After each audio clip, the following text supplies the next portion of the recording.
الحمد لله نحمده ونستعينه ونؤمن به ونتوكل عليه ونعوذ بالله من شرور أنفسنا ومن سيئات أعمالنا من يهده الله فلا مضل له ومن يضلل فلا هادي له وأشهد أن لا إله إلا الله وحده لا شريك له وأشهد أن محمدا عبده ورسوله أرسله بالهدى ودين الحق ليظهره على الدين كله ولو كره المشركون اللهم صل على محمد وعلى آل محمد كما صليت على إبراهيم وعلى آل إبراهيم إنك حميد مجيد اللهم بارك على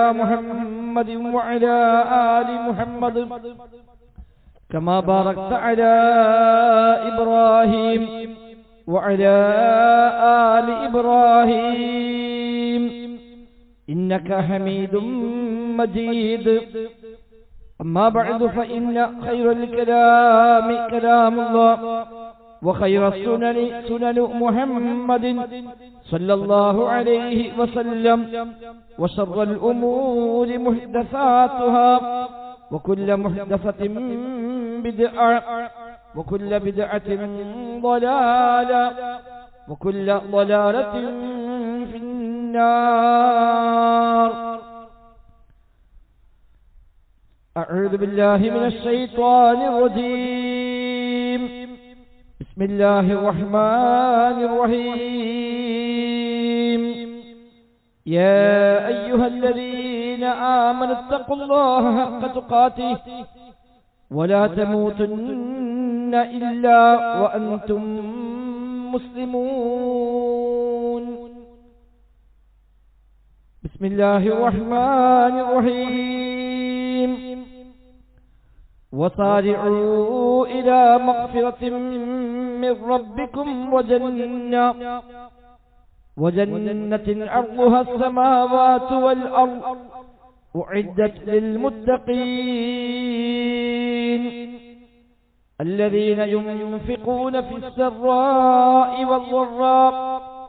والضراء والكاظمين الغيظ والعافين عن الناس والله يحب المحسنين. സത്യവിശ്വാസികൾ റഹ്മാനായ റബ്ബ് സുബ്ഹാനഹു വ തആലയുടെ നിയമ നിർദ്ദേശങ്ങൾ കഴിവിന്റെ പരമാവധി ജീവിതത്തിൽ പാലിക്കാൻ ശ്രമിച്ചുകൊണ്ട് തഖ്വയോടെ ജീവിക്കണേ എന്ന് പ്രത്യേകമായി ഓർമ്മപ്പെടുത്തുകയാണ്. റബ്ബ് സുബ്ഹാനഹു വ തആല നമുക്കെല്ലാം തൗഫീഖ് പ്രദാനം ചെയ്യുമാറാവട്ടെ.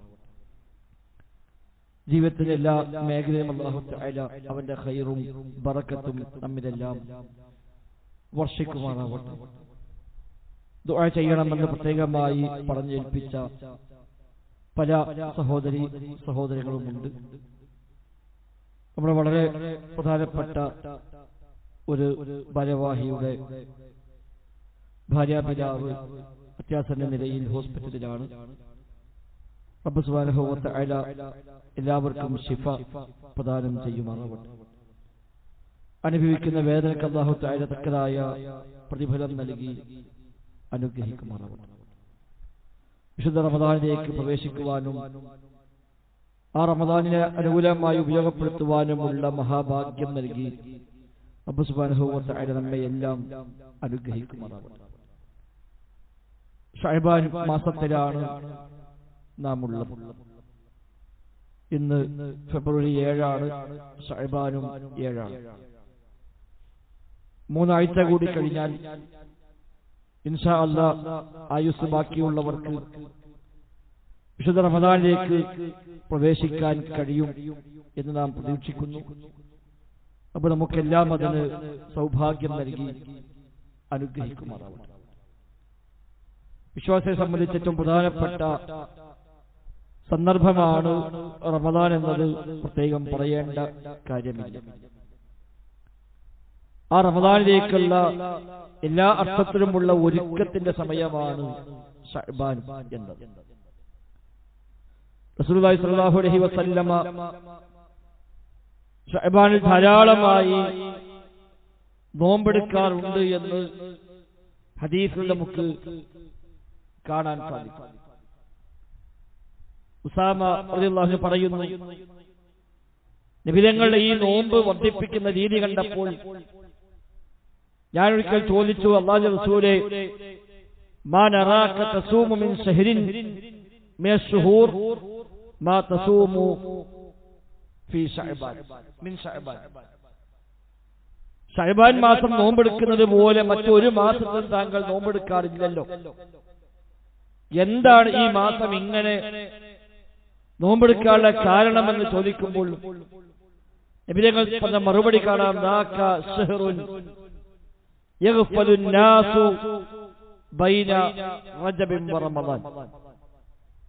ആളുകൾ പൊതുവെ ശ്രദ്ധിക്കാതെ പോകുന്ന മാസമാണ് ശഅബാൻ. റമദാൻ മാസം എല്ലാവരും ശ്രദ്ധിക്കും. റജബ് മാസം അന്ന് മക്കയത്ത് മുസ്ലിമീങ്ങളുടെ കാലഘട്ടത്തിൽ അടക്കം പ്രത്യേകമായി ആദരിക്കുന്ന മാസമാണ് റജബ്. അതുകൊണ്ട് റജബ് മാസം എല്ലാവർക്കും ആ നിലയ്ക്ക് ഓർമ്മയുണ്ടാകും. റമദാൻ ഏതായിരുന്നാലും ഉപയോഗപ്പെടുത്തുകയും ചെയ്യും. അത് രണ്ടിനുമിടയിൽ ആളുകൾ അശ്രദ്ധമായി പോകുന്ന മാസമാണ് ശഅബാൻ. അതോടൊപ്പം ഒരു വർഷത്തെ അമലുകൾ അല്ലാഹുവിലേക്ക് ഉയർത്തപ്പെടുന്ന മാസം കൂടിയാണ് ശഅബാൻ. വഹുവ ശഹ്റുൻ തുർഫഉ അഅ്മാലുൻ നാസി ഇലാ റബ്ബിൽ ആലമീൻ ഔ തുർഫഉൽ അഅ്മാൽ ഇലാ റബ്ബിൽ ആലമീൻ. ഈ മാസത്തിലാണ് ജനങ്ങളുടെ അമലുകൾ അല്ലാഹുവിലേക്ക് ഉയർത്തപ്പെടുക. കഴിഞ്ഞ റമദാൻ മുതൽ ചെയ്ത ഒരു വർഷത്തെ മൊത്തം അമലുകൾ റബ്ബിലേക്ക് ഉയർത്തപ്പെടുന്ന മാസമാണ് ശഅബാൻ മാസം. അതുകൊണ്ട് ഉഹിബ്ബു അൻ യുർഫഅ അമലി വ അന സ്വായിം. എന്റെ അമലുകൾ ഞാൻ നോമ്പുകാരനായിരിക്കെ ഉയർത്തപ്പെടാനാണ് ഞാൻ ആഗ്രഹിക്കുന്നത് എന്ന് റസൂലുള്ളാഹി സ്വല്ലല്ലാഹു അലൈഹി വസല്ലം നൽകുന്ന മറുപടി കാണാനാണ്. എല്ലാ അർത്ഥത്തിലുമുള്ള ഒരു മാനസികമായ ഒരുക്കമാണ് ശഅബാൻ നിർവഹിക്കുക. റമദാനിലേക്ക് പ്രവേശിച്ചാൽ അതിന്റെ ഒരു സമയം പോലും നഷ്ടപ്പെടാതെ എങ്ങനെയാണ് വിനിയോഗിക്കുക, അതിന് എന്തൊക്കെ നീക്കുപോക്കലാണ് നമ്മുടെ ജീവിതക്രമത്തിൽ ഇപ്പോൾ തന്നെ ചെയ്തു വെക്കേണ്ടത് എന്ന ആലോചന നമുക്ക് അനിവാര്യമാണ്. നമ്മുടെ നാട്ടിൽ പൊതുവെ ഭൗതികമായ ഒരുക്കങ്ങളൊക്കെ ശഅബാനിൽ ചെയ്യാറുണ്ട്. പള്ളികളൊക്കെ പെയിന്റ് അടിക്കും, വീടുകളൊക്കെ എല്ലാവരും അടിച്ച് വൃത്തിയാക്കി എല്ലാ അർത്ഥത്തിലുമുള്ള ക്ലീനിങ് നടത്തി അങ്ങനെ ഒരു ഒരുക്കം നിർവഹിക്കാറുണ്ട്. ഭക്ഷ്യപദാർത്ഥങ്ങൾ പോലും പൊതുവെ സ്ത്രീകൾ ശഅബാനിൽ തന്നെ ഒരുക്കി വെച്ച് അരി പൊടിച്ച് മല്ലി പൊടിച്ച് മുളക് പൊടിച്ച് അതൊക്കെ റെഡിയാക്കി റമദാനിലേക്കുള്ള ഒരുക്കം പൊതുവെ ആളുകൾ ചെയ്യാറുണ്ട്. അതായിക്കോട്ടെ, വേണ്ട എന്നോ പാടില്ല എന്നോ അല്ല. അതിനേക്കാൾ ഏറെ മാനസികമായ ഈമാനികമായ ഒരുക്കമാണ് വിശ്വാസി നിർവഹിക്കേണ്ടത്. റമദാൻ എനിക്ക് എങ്ങനെ വിനിയോഗിക്കാം? ഒരു പക്ഷേ ഇപ്പോഴത്തെ ജോലി ക്രമം അത് റമദാൻ തുടർന്നാൽ ആ റമദാൻ ഒരു പക്ഷെ നഷ്ടമായി മാറുമെന്നാണെങ്കിൽ എന്താണ് അതിന് നീക്കുപോക്ക് ചെയ്യാൻ പറ്റുക? എങ്ങനെയാണ് സമയക്രമം ഉണ്ടാക്കുക? ഇപ്പോൾ ചെലവഴിക്കുന്ന സമയം പലതിലുമാണ് എങ്കിൽ റമദാനിൽ അങ്ങനെ ചെലവഴിക്കപ്പെടാതിരിക്കാൻ എന്ത് മുന്നൊരുക്കമാണ് എന്റെ സമയത്തിന്റെ കാര്യത്തിൽ, എന്റെ യാത്രകളുടെ കാര്യത്തിൽ, എന്റെ ജോലിയുടെ കാര്യത്തിൽ, എന്റെ കുടുംബകാര്യങ്ങളിൽ എല്ലാം ഞാൻ ചെയ്യേണ്ടത് എന്ന് ആലോചിക്കുകയും അങ്ങനെ അനിവാര്യമായ വഴിയിലേക്ക് മാത്രം റമദാനിൽ സമയം ഉപയോഗിച്ച് ബാക്കിയെല്ലാം പടച്ചറപ്പുമായി സാമീപ്യം നേടാൻ, ദീനു പഠിക്കാൻ, പള്ളികളുമായി ബന്ധപ്പെടാൻ, അമലുകൾ വർദ്ധിപ്പിക്കാൻ എല്ലാമായി വിനിയോഗിക്കാനുള്ള ഒരു പ്ലാനിംഗ് ആണ് യഥാർത്ഥത്തിൽ വേണ്ടത്. അതാ നബി തങ്ങളുടെ ജീവിതത്തിൽ കണ്ടത്. ആയിഷ റളിയല്ലാഹു അൻഹ പറഞ്ഞു, കാന യസൂമു ശഅബാന കുല്ല. നബി തങ്ങൾ ശഅബാൻ പൂർണ്ണമായും നോൽക്കുമായിരുന്നു. പൂർണ്ണമായും എന്ന് പറഞ്ഞാൽ ഏതാണ്ട് എല്ലാം എന്ന അർത്ഥത്തിലാണ് എന്നാണ്. കാരണം മറ്റു ഹദീസിൽ അവർ തന്നെ പറഞ്ഞു, നബി തങ്ങൾ റമദാൻ അല്ലാത്തൊരു മാസവും പൂർത്തിയായി നോറ്റിട്ടില്ല എന്ന്. ഒരു ഹദീസ് പറയുന്നു റമദാൻ അല്ലാത്തൊരു മാസവും പൂർത്തിയായി നോറ്റിട്ടില്ല.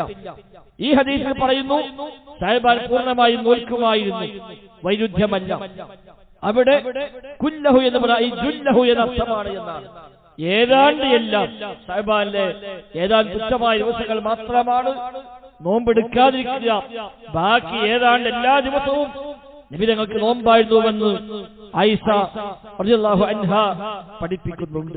അത് ആ ഒരു ഒരുക്കമാണ്, ഈമാനികമായ ഒരുക്കം, വിശ്വാസ സംബന്ധമായ ഒരുക്കം. അഖീദയിൽ വിശ്വാസത്തിൽ തകരാറുണ്ടെങ്കിൽ നോമ്പ് നിഷ്ഫലമായി മാറും. രാവിലെ മുതൽ വൈകുന്നേരം വരെ പട്ടിണി കിടക്കുമെന്നല്ലാതെ അത് നോമ്പായി പരിഗണിക്കപ്പെടുകയില്ല. അതുകൊണ്ട് എന്റെ വിശ്വാസം ശരിയാണോ, പടച്ച റബ്ബിൽ പങ്കു ചേർക്കുന്ന ശിർക്ക് കടന്നു വരുന്ന വല്ല വിശ്വാസം എന്നിനുണ്ടോ എങ്കിൽ അനിവാര്യമായും തിരുത്തേണ്ട സമയമാണ്. അല്ലാഹുമായുള്ള എന്റെ ബന്ധം എങ്ങനെയാണ്, എവിടേക്കാണ് തകരാറുകൾ വന്നത് എന്നൊരു ആലോചനയുടെ സമയമാണ്. കഴിഞ്ഞ റമദാനിൽ ഒരുപാട് തീരുമാനമെടുത്ത് റമദാൻ കഴിഞ്ഞു പോകുമ്പോൾ ഇത് ഏതായാലും ഒരു മാറ്റമുണ്ടാകണം, പഴയ പോലെ ആയാൽ പോരാ, നന്നാകണമെന്നൊക്കെ തീരുമാനിച്ചവരാണ് നമ്മളൊക്കെ തന്നെ. പല അമലുകളും ഇനി അവിടെ അങ്ങോട്ട് വർദ്ധിപ്പിക്കണമെന്ന്, ഖുർആനുമായുള്ള ബന്ധം ഇനി ഒന്നുകൂടെ വർദ്ധിപ്പിക്കണമെന്ന്, നിസ്കാരം കുറച്ചധികമാകണമെന്ന്, നോമ്പെടുക്കണമെന്നൊക്കെ കഴിഞ്ഞ റമദാൻ കഴിഞ്ഞു പോകുമ്പോൾ നമ്മളൊക്കെ തീരുമാനിച്ചു. പക്ഷേ ഒരു അവനവന്റെ സ്വയം ഒരു പരിശോധന എത്ര കണ്ട് അതൊക്കെ പ്രാവർത്തികമായി, അതോ പഴയ പോക്ക് തന്നെയാണ് പിന്നെയും നമ്മൾ പോകുന്നത്? കഴിഞ്ഞൊരു കൊല്ലമായി വിചാരിച്ച മാറ്റമൊന്നും ഉണ്ടായിട്ടില്ല, പ്രത്യേകിച്ച് മാറ്റമൊന്നും ഉണ്ടായിട്ടില്ല. റമദാൻ എങ്ങനെ വന്നുപോയി എന്നല്ലാതെ വേറെ കാര്യമായൊന്നും ഉണ്ടായില്ല എന്നാണെങ്കിൽ ആ തിരിച്ചടിസ്ഥാനത്തിൽ ചില മാറ്റങ്ങൾക്ക് തീരുമാനമെടുക്കേണ്ട സമയമാണിപ്പോൾ. റമദാനിൽ ജോലി തൽക്കാലം വേണ്ടെന്ന് വെച്ച് ഇബാദാത്തുകളിൽ പള്ളികളുമായി ബന്ധപ്പെട്ടമൊക്കെയായി കഴിഞ്ഞുകൂടാൻ കഴിയുമെങ്കിൽ അത് നമ്മൾ ആലോചിക്കണം. ഒരു മാസം ജോലിക്ക് പോയില്ലെങ്കിലും പട്ടിണിയൊന്നും കിടക്കൂല, ബുദ്ധിമുട്ടൊന്നും ഉണ്ടാവൂല, കാര്യങ്ങൾക്ക് നടത്തിക്കൊണ്ടുപോകാൻ കഴിയും എന്നാണെങ്കിൽ അൽഹംദുലില്ലാ ആ നിലയ്ക്ക് ആലോചിക്കാൻ സാഹചര്യം അനുകൂലമാണെങ്കിൽ അങ്ങനെ ആലോചിക്കാം. അതല്ല റമദാനിലും അധ്വാനിച്ചേ പറ്റൂ, പ്രയാസമാണ്, സാമ്പത്തികമായി ബുദ്ധിമുട്ടാണ്, ജോലിക്ക് പോയില്ലെങ്കിൽ വീട്ടിലെ കാര്യങ്ങൾ ബുദ്ധിമുട്ടാകുമെന്നാണെങ്കിൽ സാരമില്ല, അതിന് അനിവാര്യമായ വഴിയിൽ നമുക്ക് ആ ജോലിക്ക് പോകാം, അതും പുണ്യം ലഭിക്കുന്ന കാര്യം തന്നെയാണല്ലോ. അതേപോലെയുള്ള സമയം പോക്കുന്ന കാര്യങ്ങൾ അതൊന്നും ഒരിക്കലും വിശ്വാസിക്ക് ജീവിതത്തിൽ ഉണ്ടാകാവതല്ല, റമദാനിൽ പ്രത്യേകിച്ചും ഉണ്ടാകാവതല്ല. അനാവശ്യമായ ഉറക്കം, അനാവശ്യമായ മറ്റു ശൈലികൾ, അങ്ങാടികളിൽ പോയിരുന്ന സമയം കളയലുകൾ, ഇതൊന്നും ന്യായമല്ല. അവിടൊക്കെ നമുക്ക് നമ്മൾ ഹക്കുകൾ നിർവഹിച്ചുകൊണ്ടാണെങ്കിൽ വിരോധമില്ല. ഒരിക്കൽ നബി ഞങ്ങൾ പറഞ്ഞു, ഇയ്യാകും വൽ ജുലൂസ ഫിത്തുറുഖാത്ത്, നിങ്ങൾ വഴികളിൽ ഇരിക്കരുത്, വഴികളിൽ ഇരിക്കരുത്. സഹാബത്ത് പറഞ്ഞു, നബിയെ ലാ ബുദ്ദ മിൻ മജാലിസിനാ, നബിയെ ഞങ്ങൾക്ക് ഞങ്ങളെ വഴികളിൽ ഇരിക്കാതിരിക്കാൻ പറ്റൂലല്ലോ, പല ആവശ്യങ്ങളുണ്ടാകും, പല കാര്യങ്ങൾക്ക് വേണ്ടി പലയിടത്തും ഇരിക്കേണ്ടി വരും. നബിയെ ഇരിക്കരുത് എന്ന് പറഞ്ഞാൽ അതൊരു ബുദ്ധിമുട്ടാണല്ലോ എന്ന് പറയുമ്പോൾ നബി ഞങ്ങൾ പറയും, എങ്കിൽ നിങ്ങൾക്ക് ഇരുന്നേ പറ്റുമെന്നാണെങ്കിൽ നിങ്ങൾ ആ വഴികളിൽ ചില ഹക്കുണ്ട്, ആ ഹക്ക് നിങ്ങൾ നിർവഹിക്കണം. അവിടെ ഹക്ക് നിർവഹിക്കണം. എന്താണ് ഹക്ക്? അവിടെ വിശദീകരിച്ചു, നന്മകൾ കൽപ്പിക്കണം, തിന്മ വിരോധിക്കണം. അവിടെ അങ്ങാടി പോയിരിക്കണം, ഒരു വഴിയിലിരിക്കേണ്ടി വരികയാണ്, സദസ്സിൽ കൂടേണ്ടി വരികയാണ്, അവിടെ തെറ്റ് കണ്ടു, തെറ്റാണെന്ന് പറയാൻ പറ്റണം, ഒരു നന്മ പറഞ്ഞു കൊടുക്കാൻ, ഉപദേശിക്കാൻ സാധിക്കണം. ഹറാമായ കാഴ്ചകൾ വന്നാൽ കണ്ണുകൾ താഴ്ത്തണം. ഇതൊക്കെ ആ ഹക്കാണ്, വഴിയുടെ സദസ്സുകളുടെ ഹക്കാണ്, അവകാശമാണ് എന്ന് റസൂലുള്ളാഹി സ്വല്ലല്ലാഹു അലൈഹി വസല്ലമ ആ ഹദീസിൽ പഠിപ്പിക്കുന്നുണ്ട്. അപ്പൊ ആ നിലക്കുള്ള ഒരു പ്ലാനിംഗ് ആണ് സഹോദരങ്ങളെ ഈ സമയത്ത് വേണ്ടത്. ശഅബാനിലെ നോമ്പുമായി ബന്ധപ്പെട്ട് 2-3 കാര്യങ്ങൾ നമ്മൾ തിരിച്ചറിയേണ്ടതുണ്ട്. സാധാരണ ഒരാൾക്ക് ഒരു പതിവുള്ള ഒരു ഒരു സ്ഥിരം സംവിധാനം ഉണ്ട് എങ്കിൽ എല്ലാ മാസം അയാൾ സ്ഥിരമായി ചില പ്രത്യേകമായ ദിവസങ്ങൾ നോമ്പെടുക്കാറുണ്ട്. ഉദാഹരണമായി എല്ലാ തിങ്കളാഴ്ച നോമ്പെടുക്കുന്ന ഒരാളാണ്, അയാൾക്ക് ഷഅബാനിലും അത് അവസാനം തുടർന്ന് പോകാം. അല്ലെങ്കിൽ എല്ലാ മാസവും ഒരു 5, 6, 8, 10 ദിവസം നോമ്പെടുക്കുന്ന ആളാണ്, അയാൾക്ക് ഷഅബാനിൽ അത് തുടർന്ന് പോകാം. നഷ്ടപ്പെട്ടു പോയ നോമ്പുകൾ നോറ്റുവിട്ടാനുണ്ട്. ഏതായാലും ഷഅബാനിൽ തന്നെയാണ് അത് വീട്ടേണ്ടത്. സ്ത്രീകൾക്ക് ശ്രദ്ധിക്കുക, കഴിഞ്ഞ റമളാനിൽ നോൽക്കാതെ പോയ, മെൻസസ് കാരണമായി പ്രസവം കാരണമായി ഒക്കെ നോൽക്കാതെ പോയ നോമ്പുകൾ ഉണ്ടാകാം. രോഗികളായി കഴിഞ്ഞ ആളുകൾ റമളാനിൽ നോൽക്കാൻ പറ്റാതെ പിന്നീട് നോൽക്കാമെന്ന് കരുതി മാറ്റിവെച്ചവയുണ്ടാകാം. പക്ഷെ പലപ്പോഴും അത് പിന്നെ നോറ്റിട്ടില്ല. അതങ്ങനെ നീങ്ങി പോന്നു. ഷഅബാനിലേക്ക് എത്തിയെങ്കിൽ ഇനി വൈകരുത്, റമളാന് മുന്നോടിയായി തീർക്കേണ്ടതുണ്ട്. ഒരു റമളാൻ നഷ്ടപ്പെട്ട നോമ്പ് അടുത്ത റമളാൻ വരെയാണ് അത് സമയമുള്ളത്. ആ റമളാന് മുമ്പ് അത് നോറ്റോളണം. ഇല്ലെങ്കിൽ വീഴ്ച വരുത്തിയവരായി, ബാധ്യത നിർവഹിക്കുന്നതിൽ വീഴ്ച വരുത്തിയവരായിട്ടാണ് കണക്കാക്കപ്പെടുക. എന്നാൽ ന്യായമായ കാരണമുണ്ടെങ്കിലോ പ്രശ്നമില്ല. കഴിഞ്ഞ റമളാൻ രോഗിയായിരുന്നു, ആ രോഗം മാറുമെന്ന് പ്രതീക്ഷിച്ചു, അങ്ങനെ നോൽക്കാൻ ശ്രമിച്ചു, നോൽക്കാൻ കഴിഞ്ഞില്ല, ആ രോഗം ഇപ്പോഴും തുടരുന്നു. ഈ റമളാനിലേക്ക് എത്തുമ്പോഴും രോഗത്തിന് മാറ്റമൊന്നുമില്ല, നോൽക്കാവുന്ന സാഹചര്യം കിട്ടിയിട്ടില്ല എങ്കിൽ വിരോധമില്ല. ഈ റമളാൻ കഴിഞ്ഞാലും അയാൾക്ക് സാഹചര്യം ഉണ്ടെങ്കിൽ നോറ്റുകൂട്ടാം. ഇതെല്ലാം മാറുമെന്ന് പ്രതീക്ഷയില്ല, ഒരു മാരകമായ രോഗമാണ്, മാറാ രോഗമാണ്, ഇനി മാറുമെന്ന് യാതൊരു പ്രതീക്ഷയുമില്ല. ദിവസം പോകുന്തോറും ആരോഗ്യം കുറയുകയാണ്, പ്രയാസം കൂടുകയാണ്. ഇതിന് മാറിയിട്ട് നോറ്റുമുട്ടാൻ കഴിയുമെന്ന പ്രതീക്ഷയൊന്നുമില്ല എങ്കിൽ കാത്തിരിക്കേണ്ടതില്ല. പകരം അയാൾക്ക് മുദ്ദ് നൽകണം, ഭക്ഷണം നൽകണം. വിശുദ്ധ ഖുർആൻ പഠിപ്പിച്ച കാര്യമാണല്ലോ. ഒരു നോമ്പിന് പകരം സാധുവിന് ഭക്ഷണം നൽകുക, അതാണ് മുദ്ദെന്ന്. ഒരു മുദ്ദ് അല്ലെങ്കിൽ 2 മുദ്ദ്. ഒരു നോമ്പിന് പകരം ഒരു മുദ്ദ് നൽകുക മിനിമം, അതാണ് നിർബന്ധമായത്. അതെല്ലാം ഭൂരിപക്ഷ പണ്ഡിത അഭിപ്രായം 2 മുദ്ദ് എന്ന്. ഒരു മുദ്ദെന്ന് പറഞ്ഞാൽ 2 കൈയും കൂട്ടിപ്പിടിച്ച് വാരിയാൽ കിട്ടുന്ന അരി എത്രയാണോ അതാണ് നമ്മുടെ നാട്ടിൽ കൊടുക്കേണ്ടത്.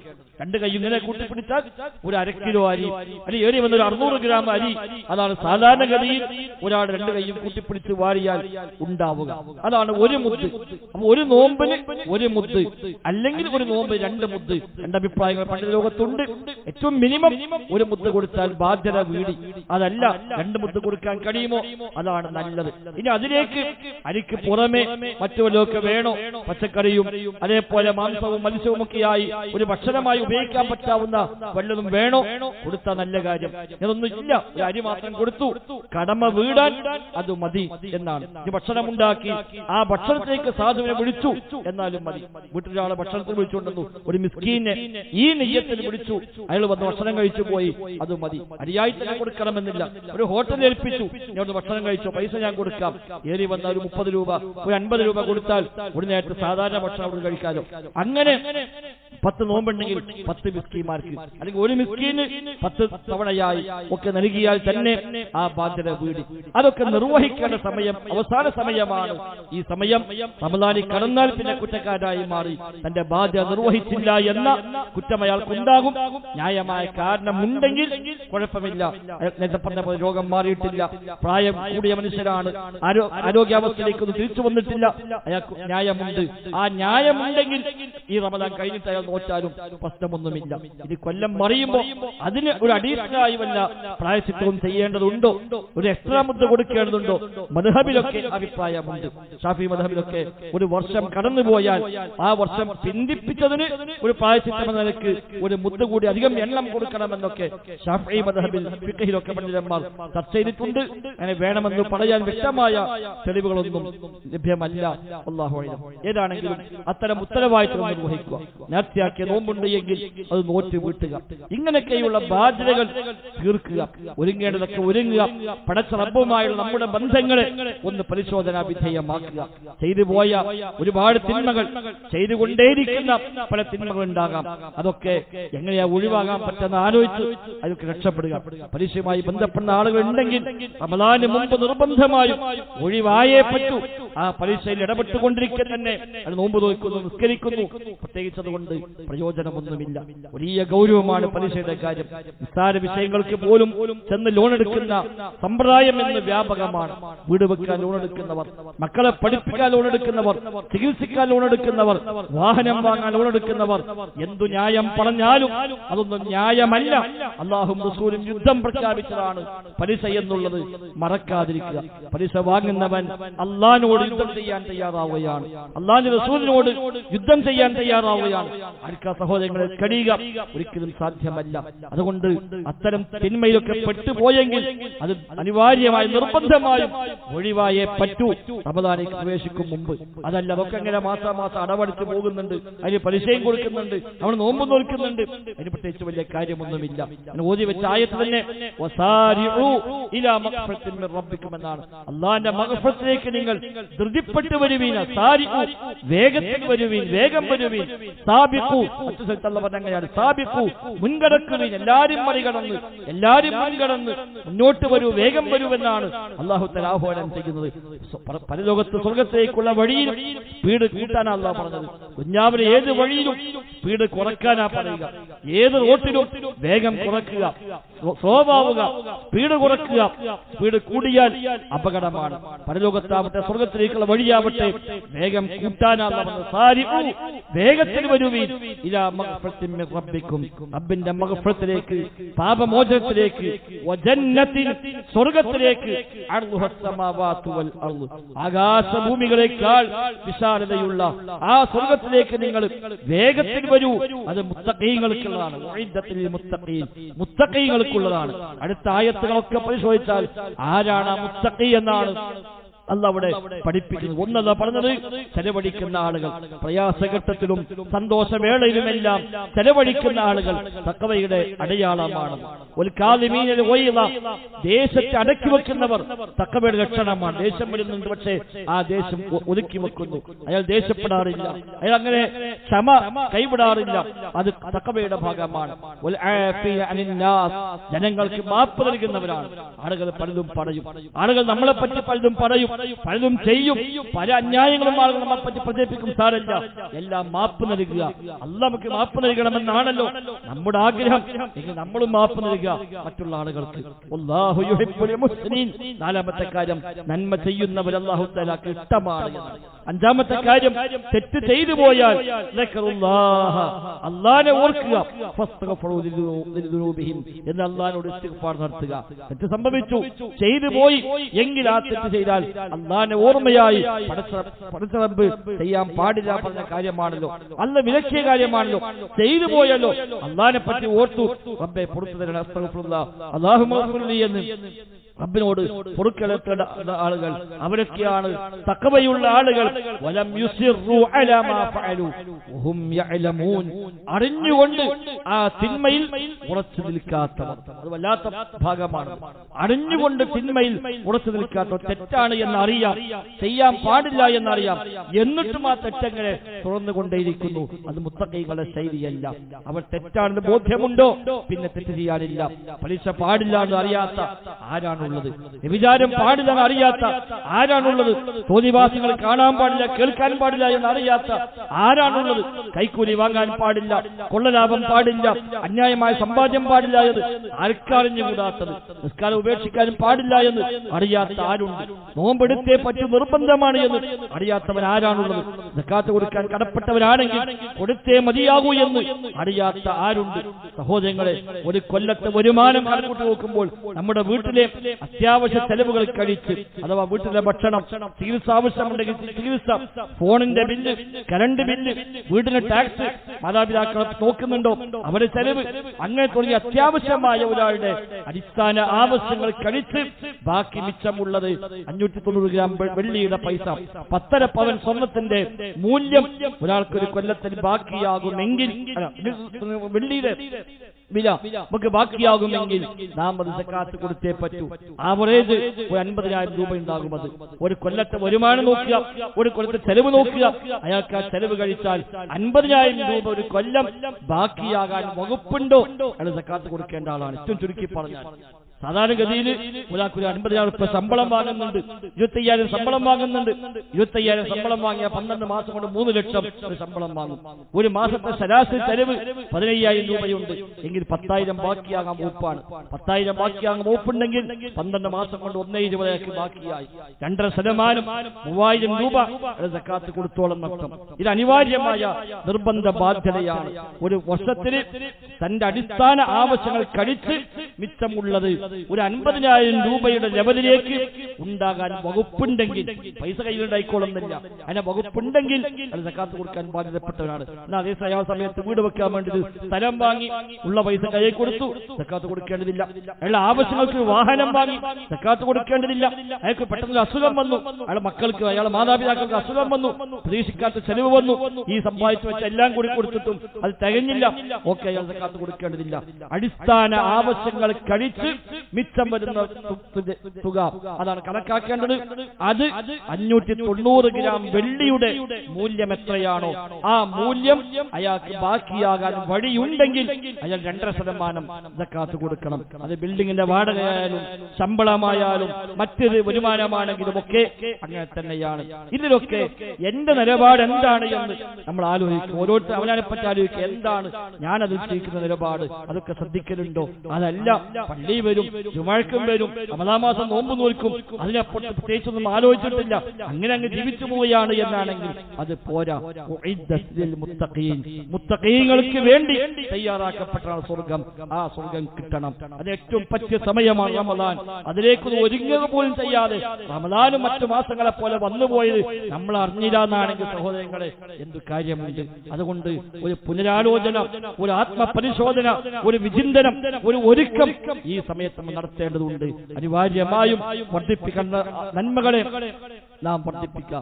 ശഅബാനിൽ തീരെ നോമ്പെടുക്കാത്ത ഒരാൾക്ക് ശഅബാൻ 15 കഴിഞ്ഞാൽ പിന്നെ നോമ്പ് ആരംഭിക്കാൻ പൊതുവെ പ്രോത്സാഹിപ്പിക്കപ്പെട്ട കാര്യമല്ല എന്നാണ്. ശഅബാനിൽ നോറ്റിട്ടില്ല, മുമ്പൊരു പതിവുമില്ല, തിങ്കളോ വ്യാഴമോ ഒന്നും നോൽക്കാറുമില്ല, അങ്ങനെ സാധാരണ ഒരു പതിവയാൾക്ക് നോമ്പിന്റെ കാര്യത്തിൽ ഇല്ല എങ്കിൽ ശഅബാൻ 15 കഴിഞ്ഞാൽ പിന്നെ നോമ്പ് ആരംഭിക്കാതിരിക്കലാണ് നല്ലത്.